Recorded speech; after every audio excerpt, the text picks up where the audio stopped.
Tak seperti di Korea, aturan Federasi Olahraga Turki ini membuat Megawati Hangestri tak nyaman.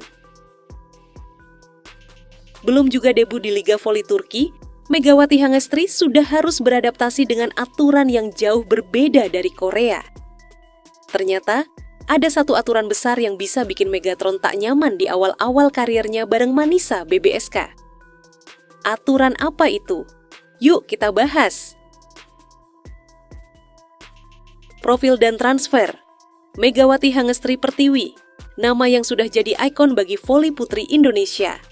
Setelah tampil cemerlang 2 musim di Red Sparks Korea Selatan, kini ia resmi pindah ke Turki.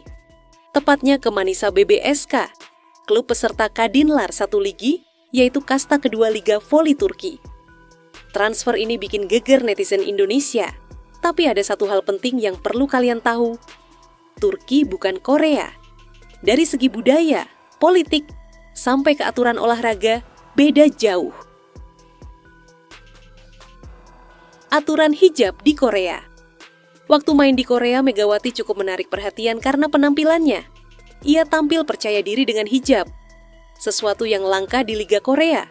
Secara aturan, KOVO, Korean Volleyball Federation, enggak secara eksplisit melarang hijab. Tapi, kita tahu sendiri, atlet berhijab sangat jarang tampil terbuka di sana. Media Korea bahkan sempat membahas penampilan Mega karena jadi pemandangan tak biasa. Sejarah dan aturan di Turki. Nah, sekarang di Turki, meskipun mayoritas penduduknya Muslim, jangan salah, Turki adalah negara sekuler. Dulu bahkan hijab sempat dilarang keras di ruang publik, termasuk di sekolah, kampus, hingga institusi pemerintahan. Termasuk juga dunia olahraga. Tapi sejak tahun 2012, Federasi Olahraga Turki resmi mencabut larangan hijab. Setahun kemudian, pemerintah juga memperbolehkan hijab di sekolah dan parlemen. Sekarang, secara hukum, hijab sudah boleh dikenakan di semua ruang publik, termasuk dunia olahraga. Apa kata TVF dan FIVB? Secara resmi, Federasi Voli Turki, TVF, mengikuti aturan dari FIVB. FIVB sendiri sejak 2012 sudah memperlonggar aturan pakaian, termasuk menghapus aturan bikini wajib di voli pantai. Hijab diperbolehkan selama tidak mengganggu keselamatan pemain atau lawan. Artinya, Megawati tetap bisa pakai hijab saat bertanding di Turki, tapi tentu harus memenuhi standar keselamatan. Kenyamanan dan tekanan sosial. Walau aturan membolehkan, pertanyaannya sekarang, apakah Megawati akan merasa nyaman?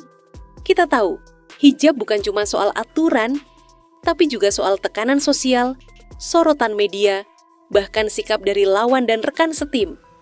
Meski Turki kini lebih terbuka, budaya sekulernya masih cukup kuat. Mega mungkin bakal menghadapi komentar-komentar atau pertanyaan-pertanyaan sensitif seperti saat di Korea dulu. Tapi kalau kita lihat semangat Mega selama ini, kayaknya sih dia bakal tetap tenang dan profesional menghadapi semuanya. Penutup. Jadi walau Megawati sudah masuk klub Turki dan hijab secara hukum tak dilarang, bukan berarti semuanya otomatis nyaman. Mega harus tetap adaptasi, bukan cuma soal strategi permainan, tapi juga budaya, komunikasi, hingga penerimaan terhadap identitasnya sebagai atlet muslimah berhijab. Tapi justru disinilah letak keistimewaan Megatron. Bukan cuma jago smash di lapangan, tapi juga tangguh menjaga prinsip di luar lapangan. Semoga Mega bisa terus jadi inspirasi buat atlet-atlet muda Indonesia.